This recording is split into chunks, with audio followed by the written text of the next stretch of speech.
Hello and welcome to another edition of For the Record. I'm Sean Murphy. My guest today is Dennis Lang, General Manager of the Mystic Schooners. It's an amateur baseball team, and it's Dennis's first time on the show. First of all, welcome to the show. Thanks very much. Tell us right off the bat, who are the Mystic Schooners? Mystic Schooners belong to the New England Collegiate Baseball League. It's an amateur summer baseball league that has been in existence. We're in our 20th year. It originally started as 4 teams in Connecticut. A group of guys from Eastern Connecticut, as a matter of fact, had the forethought to put an amateur baseball league in place, and it's grown to a 13-team league. We're in New England, all over New England, and even have expanded into Saratoga Springs, New York this year. We play 44 games. We have college kids from all over the country that come in and play, and we host them. Our community, our Mystic community, we find host families, we host the players. They're kind of exchange students, you might say, and they speak the language of baseball. That's what I always try to tell. That's my pitch to the host families. Well, I understand that language, by the way. That's why I appreciate it, yeah. The families love the kids, and the kids love to be part of a family. So anyway, we start the first week of June. We're on our way, and it's a fun experience for the local community to see these players, very talented student athletes from various colleges. It's fun for the families to see them up close and personal, and it's really interesting to hear the players' perspective on Eastern Connecticut and Southeastern Connecticut, especially the Mystic area. They really love it, and we get a lot of them that come back for a second and third year. You know, and this area is not too shabby as far as baseball ability, skills, and some talent that comes out of here. Not that far away, you know, you have the Cape Cod League, and there's some players in this area. Yeah, it's. I'm happy to say that the list is so long, I probably would omit a number of them. So over the years, there have been many. You know, most recently Matt Harvey, of course, just doing great work in New York. But there are many. I could go through forever, and I would feel funny if I left anybody out. So we'll stay with Matt, and right now he's the man. But there's a lot of history of baseball in this area. I'm proud to be part of it. I grew up in this area, played baseball in this area, and still am involved with it. So yeah, it's nice, and that's what kind of brought me to the Schooners. I said it would be a great venue for young kids to watch, talented kids, maybe 5 years down the road, playing. And it's kind of a teaching tool for the kids, and it's a great experience for our players. You know, the New England Collegiate Baseball League, now that you're getting into New York, it's not New England anymore, you're spreading out. It'll get to the point where those bus trips are going to start being long if this league grows and continues to expand the way it is, Biggest right? challenge. It's our biggest budget item. Yeah. Bus rides. We have rainouts are our biggest nemesis, always looking at the radar. On the phone with a team. If we're hosting a team, I always have that guilt about, gosh, should I have them drive down from Sanford, Maine, and we want to play the game, but if we don't play, that team drops maybe $2,000-3,000 and then has to come back down another time. So it's a stressful point. That's probably the most stressful part about being a general manager, is trying to keep the bus fares down and trying to stay away from having people drive too far and pay too much money. Don't worry about the name, though. I mean, you know, think about it like the Big East at one point had teams on the West Coast. Right. You know, names mean nothing anymore. We had when we had our general managers meetings over the past winter, it was divided for a while. I mean, we were taking pride in being the New England League, but there were some teams in Vermont, in North Adams, Massachusetts, that were near Saratoga that said, look, you know, money talks, and that would save us a few $1,000 in travel. It's a short drive for them. Right. Yeah. If from Montpelier to Mystic is a lot further than Montpelier to Saratoga Springs. So that won out, and it's a great community. Saratoga Springs is beautiful. So they've been great, and it's so far so good for this year. Talk about the teams that are in Rhode Island, since we have you know, people watching the show in Rhode Island and Connecticut. Absolutely. Right now. We'd have to start with the Newport Gulls. It's the probably one of the bellwether franchises of our league. They've been around for a number of years. Chuck Paiva has done a great job as the owner and president of that organization, and he's somebody I've looked up to as far as learning the ropes about the league. They play in a beautiful stadium, Cardines Field in Newport, and for those people who've gone to Newport and have been to the bus terminal, look across the street, you see a beautiful ballpark, That's where the Gulls play.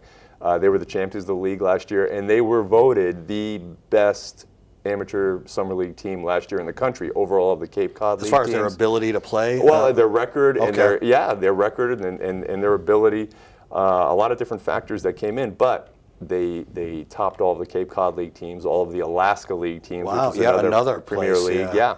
So we took a lot of pride in that, and they are the team we're always trying to emulate, always trying to beat. They tend to put out a powerhouse team every year. It's a great place to watch a game, Cardines Field, a really intimate setting. Is it a field that, like, normally teams of your stature wouldn't necessarily play in a field like that? Or? No, it's old school. It's kind of like watching the natural, watching the old ballparks. Weeds growing. Yeah, kind of. Houses in the outfield. They have fences that are put up very high to protect those houses, those residents around the ballpark. Beautiful wood bleachers, just real intimate. I mean, classic baseball. When we visited our friends up in Norwich, the Connecticut Tigers, they were fortunate enough to be a single-A team that moved into a double-A stadium, so they had that, and so that sometimes you just kind of fall into things, luckily. Yeah, and I had a good talk with C.J. Knudsen up there, and he said that their goal is they try to make it available to the community. In many high school baseball was played there quite a bit this spring. That's right. Car shows Big have been East there. tournaments. Big events. Yeah, right. So it's kind of a community center. It's great that you can just talk about. I can just talk any subject of baseball, and you could just jump right to it. So Newport was one of the Rhode Island teams. The Ocean State Waves are one of our newest members, and Jeff Sweener, Matt Finlayson is the general manager. They've done a great job. They play in Kingston, Rhode Island, downtown Kingston. Their opening day brought over 1,000 fans, which is a great turnout. They have the same challenges that every team does. They have a little extra challenge in that they have to kind of get people to understand what the league's all about. We're probably a few years ahead of them, but we're still trying to do the same thing. When we chatted with C.J. Knudsen, he explained how their league, it starts like it almost starts right when the kids are graduating, and then they cram X amount of games into X amount of days. There's almost not a day off. Talk to me about your league schedule, when it starts, and how it works. A lot of similarities. Yeah. We start June. I think the official day was June 6th, and then our first home game June 9th, and it ends, if all things are perfect and we win the whole league, we'll be done August 10th. Are there playoffs? There are playoffs, okay. 2 rounds. The regular season ends August 2nd, so if we were to go on and play another week, we would be done June 10th. And all the players are probably on their way by June 11th. A lot of those players like to get home. Some of them haven't been home in over a year, so we appreciate them putting the effort in and being in our community for the summer. So as far as the start date goes, are they literally graduating from college and then starting to play in your league? You have to have college eligibility remaining to play in the league. Okay. So we have a lot of freshmen that are going to be sophomores next year, and so forth and so on, sophomores and juniors. So we have a little mix of each grade, but you have to have eligibility left to play. If you're like a freshman who got redshirted, is it advantageous for them to play in your league because they get the playing time? Yeah, good point. As a matter of fact, we have a young player, AJ Turnier, played at New London, and he broke his leg. Southern Connecticut State University had a freak injury. Wasn't able to play this spring. Great talent. He's with us, and he looked pretty good. Huge. So that's far, so key, good. Isn't it? It's an opportunity. And Reps. to be honest with you, Sean, it's a big recruiting tool. Yes. A lot of these coaches pitch the fact that they can send their players in the summer to a good summer league team, one of them being our league. Cape Cod is obviously the number one. We're probably 1A, I would say. And it's a big part of recruiting for college coaches saying, I can bring you to Mystic, I can send you to Newport, I have connections. Now, the one thing that you don't have to deal with, I assume, is like if you're a single A or double A or triple A, whatever, you could get players poached because of the major league franchise wanting to utilize them. That doesn't happen to you, right? No. The major league draft just occurred, and there are a few players on some rosters, not ours, but some of the teams had some kids that were drafted, and so they're tossing back and forth the possibility of maybe signing right now out of their junior year or playing another year with us and then going back for their senior year. We have a young player, Zach Albin, played at UConn Avery Point right here in Groton. And I know he's been on the phone. He was an All-American for Avery Point this past spring, and scouts have been talking to him even as he pitched his first game with us already. He was still on the phone. And so that's a big decision for a young kid. It sure is. Yeah, yeah. Isn't it true that a major league team would always prefer that a player play in their minor league system as opposed to going to college because they can control him, they can decide when he goes up or down? That's a great question. Yeah. I think it's if you look at the College World Series that's going to be coming up in some of the NCAA games, there's some talent there now, and I think the coaching is more sophisticated than it used to be. I would say even as little as 10, 15 years ago, I think the thought would be start young in a minor league system. If you really have aspirations, you have to commit 10 years to it. If you're a high school kid getting drafted, you got to say, hey, I got to do this till I'm 30. Yeah. You know, I'm committed to it. And some high school kids, don't have that maturity to do that. So college is the right choice. I think now it makes it easier. College is a better choice because the coaching is more sophisticated, a little more polished. Summer leagues are a lot better. I think the summer leagues have a lot to do with kids staying in college now. Budgets, it's a tough time. Colleges are going through a lot of budgetary issues, a lot of stress. And if you're good enough, you're going to get scholarships. There's an old scout I've talked to. He said, look, you could be holed up in your bedroom for 18 months. If you're good, we'll find you. And that's the truth. And in technology being as it is now, there are no more stories of the guys they find barefoot running in the fields, out in Kansas and hitting home runs. Everybody knows where everybody is. Larry Bird shooting. Right, exactly. There's none of that anymore. Everybody knows everybody. So. The Mystic Schooners, where do they play their ball? We play at Fitch High School. Fitch High School is now a beautiful facility. About 3 years ago when the Schooners came to town, our owner, Tom Mara, had a big hand in helping get that field renovated with his financial donations and contributions to the upgrades of the field. So we play under the lights, 6 o'clock games. And our schedule is posted on our website. But in the summertime, the 6 o'clock, you don't need the lights yet. You know what? You really don't. And we did the 6 o'clock. We're the only team in the league that does 6 o'clock. And the thought was, for the kids, let young kids watch a game, get home fairly early. The good thing about the summer league, our summer league, is that it's a wood bat league, which makes it a little tougher on hitters who are used to aluminum bats in they're college. cranking them out of the park. So we had a game, one of our early games this year was 2 hours because the batters had trouble getting the bat around. They're not used to the wood bats right now, and the pitchers kind of dominated, so the game went by real fast. The college kids in college are using the aluminum bats. They come play in your summer legue, and they're back to wooden, right? Right. And, I think wood's the way to go myself, but it's economics again. Save money in paying for broken bats all the time. So colleges need to use aluminum for probably financial reasons more than anything. But the ball that comes off of those things, it can be scary. They've kind of subdued the power coming off those bats. It's come down a little bit where the home run numbers aren't like they used to be 5 years ago.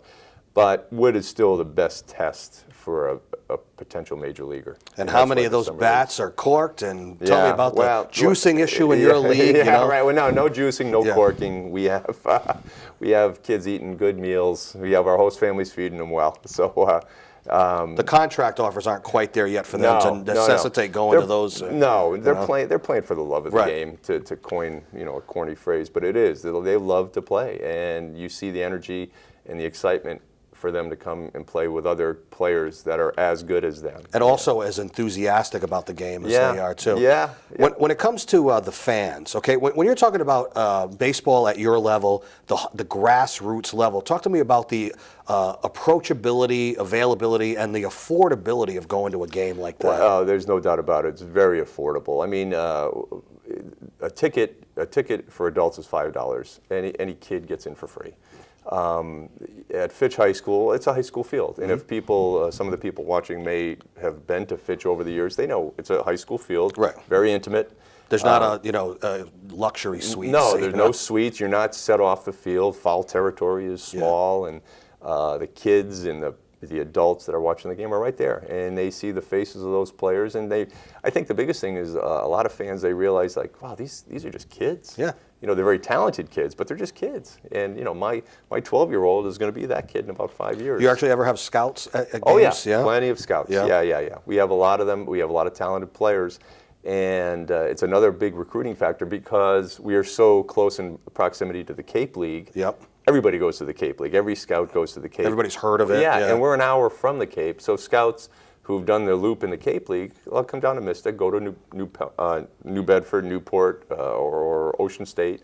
They'll do. It's an hour and a half away. So we'll get all those scouts from the Cape coming down here. Yeah. I want to talk about Dennis Long a little bit because off the air, this was just fascinating stuff. You came up. A teammate of yours was Billy Bean. Yes. So we were talking about Moneyball and everything. So wherever you want to start as far as your humble beginnings. Well, I grew up in Niantic. I grew up right here and played locally East Lyme. I went to UConn and was lucky enough to have a chance to play in the minor leagues. And through my minor league years, I met some great guys. And one of them, Billy Bean, and I thought the Moneyball movie was a pretty accurate depiction of Billy. Yeah, and he's a gifted mind, yeah. Gifted athletic talent, but a gifted mind for baseball, and also the temper to go with it. And he was like that. And we were talking off the air about, do I think he should have gone to the Red Sox? And I think it would have been stressful for him. Yeah. I think he's a California kid, but just a great guy. He really was. He's a talented, sharp guy, and I enjoyed my time playing with him and meeting him. Did he give up baseball as far as playing at the right time? Was that the right? I think so. I think he was smart enough to realize, look, I'm limited here. I got a little taste of the big leagues. I'm limited. I want to start a new career. He had other interests. He had that kind of mind. He was always looking for something new, and I think he still does. I think he still looks for a new challenge. So I think it's great that the ownership out there in Oakland at that time gave him a chance and also allowed them to not flounder because they got bounced like the first or second round of the playoffs, but they just they understood the budget constraints they were under out there. I think the market he played in was suitable for what they were trying to do. I mean, you couldn't do that in Boston. Yeah. He would have gotten buried early without a winning season, or New York. Oakland was kind of under the radar at that time. They had some glory years in the 70s, but then they were kind of in a downturn. So he was able to kind of work his magic, and the rest was history. I mean, he's still known for that sabermetrics type mind. And do you buy into that? Are you a believer? I'm more old school. Bill James? I'm more old school. Yeah. I go by the feel. I go by feel. The people that criticize that method say, over the course of a season you can get by with those kind of statistical gimmicks, but when it comes down to a series and the playoffs, it's about advancing runners, bunting, moving a guy over, scoring position. It's really about competing. Yeah. And really being a competitor. There you can go statistics all day. But it's how you handle yourself and how you manage yourself in any athletic endeavor. It's not just baseball. How you handle yourself is going to make or break you. Any baseball guy, I just asked the question, what's your opinion of the state of baseball, especially the bad press that they're getting with the steroids and stuff like that? Good question. It's certainly a black mark. There's going to be a point, I think, all these questions about Roger Clemens going to the Hall of Fame. It's just going to take one guy who's already in the Hall of Fame to say, yeah, I juiced. And then it's like it blows up. And then it does everything get an asterisk? Yeah, well, I don't know if, I think everything is going to either go one way or the other. And I have a feeling it's all going to go, everybody's going to get in. The Pete Rose story is another one. I don't know. The gambling thing is That's another. A whole it's a whole can different. Of worms. Yeah. But, it's those Roger Clemens and Barry Bonds, those guys are so talented. Even without any of the juice, they probably would have been great, so right? Talented, yeah. I never played against them. They were a little younger than me, but they're gifted. They're gifted, and maybe A-Rod, gifted. Well, let's face it, but their ego, the thought of their demise, they want to stay in the game as long as they can. Not coping with their maturity, their physical aging. That was a big part of it, I think. Nobody wants to get old. They all want to stay in the show. Right. Right. As a phrase that was coined by Billy Bean when he was talking to David Justice. Just on his latter days in the league. It's amazing. That's right. Exactly. Yeah. You hate to see the end, and everybody gets the end somewhere, and it's how you handle yourself at the end that counts. You went to UConn, correct? I did. Yes. Your thoughts and my great disappointment in what's happened to that university because of the politics of conference realignment. Boy, I love UConn. Yeah, you know, I'm very sad. Yeah, I love UConn, and I loved the Big East. Yeah. I was at UConn when the Big East started, and boy, that's the golden age. Yeah. I was thinking of that today, just reading the article where the Mohegan Sun is going to host the women's tournament. AAC, Yeah. the new league. Yeah. And They're trying to get the men's right. I know. tournament, too. I know. And I thought about, boy, that was a golden era. The Big East will always be looked at as a golden era, and I like that part of it. At least there were great memory, great history. UConn was a big part of that golden era. Absolutely, yeah. You know, from 1990 on. Oh, my Calhoun's goodness. got 3 national championships, Absolutely. but you know, it didn't. You know, it's all about football driving the bus and the money and the conference right. realignment. And you know, you have to embrace the change somewhere. You have to embrace it. I mean, change is going to happen. So. UConn is still UConn to me, no matter where they play. Decent baseball too, right? Yes, Jim Penders has done a great job. He's helped us immensely with supplying us with players over the years, and I would love to see him get a new ballpark. Yeah. You know, that's as an alum, I'd love to see a nice little minor league looking stadium on campus, but we'll see. It's a great place I would have anybody that asks me about the university as the experience, I would advocate for the university. So, as general manager of the Mystic Schooners, what are your day-to-day duties? Well, good question again. Day-to-day duties are making sure the players are set, making sure the host families, there are no issues with of any sort off the field. You don't deal with contracts because it's amateur baseball, No, I mean, right? they do sign a contract Okay. that commits them to our team, and I can release them if something goes wrong. Do you trade or anything like that? No, we don't trade. Over the offseason, there were a few players, or one player that wanted to play at a different team, and the general manager called me. Oh, it was for family reasons. Okay. He had family in that town, and we agreed. He said, that's fine. Yeah. You know, but that's off-season Yeah. stuff. My duty is to just make sure the ball game goes off, and we have our PA announcers, our scorekeepers. The league really is driven on our websites, the NECBL website and each team's individual website, where you can follow the game online, follow statistics online. I was going to ask you about that. So you can watch the games online. Yes, That's you excellent. can. Yep, you can watch them or listen to them. It's really driven off the official scoring. So I have to make sure that everything's up and running on the technology side. Which is not my strength. You're just discovering, the internet right? now? Yeah. The interweb, as my daughter tells me. Yeah. How about umpires? How do they? Yes, they're assigned. There's the National Association assigns umpires to our league, and in the event of rainouts, I've got to contact umpires, say, hey, don't bother coming, call the bus. Typical maintenance stuff. Make sure food. I mean, food's a big part of our budget too. We have to make sure these players are fed. They get hungry. Yeah. They get hungry, and we're each team feeds both organizations after every game. Okay. So, you know, just looking and really making sure the community understands that we're a nonprofit. We're here to reach and give back to the community. And I would invite anybody who's got any cause or any group that they'd like to have helped, you know, reach out to the Schooners. We could see what we can do to help you. No promises on the short term, but over time, the relationships are the key. Before we run out of time, I want to talk about how smart of a general manager you are. You just got your master's degree? I did, yeah. Yeah? I did. Well, congratulations. Thank you very much. Yeah, I got a master's in sport and performance psychology. So I thought I knew all the answers for a while. Then I went to school and I said, oh my goodness, there's a lot more to be learned. And what I'm hoping to do is I've been instructing young players for years, 30 years now, and I see that there's a need to help parents, kids, and even coaches just kind of understand the importance of proper development mentally as opposed to physically.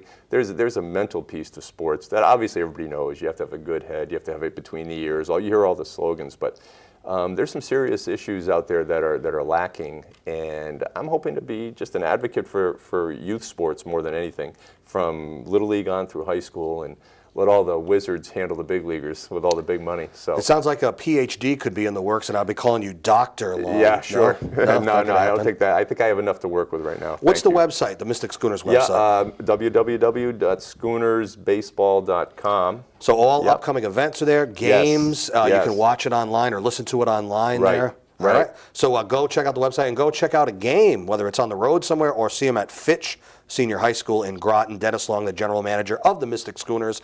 Pleasure having you on the show. And next time we'll get out to the ballpark and talk to you there. Please do. All Thank right? you very much, Sean. It was great. And thank you for joining us for another edition of For the Record. You can see this show and many others on our YouTube site. In the meantime, we'll see you next time. Take care.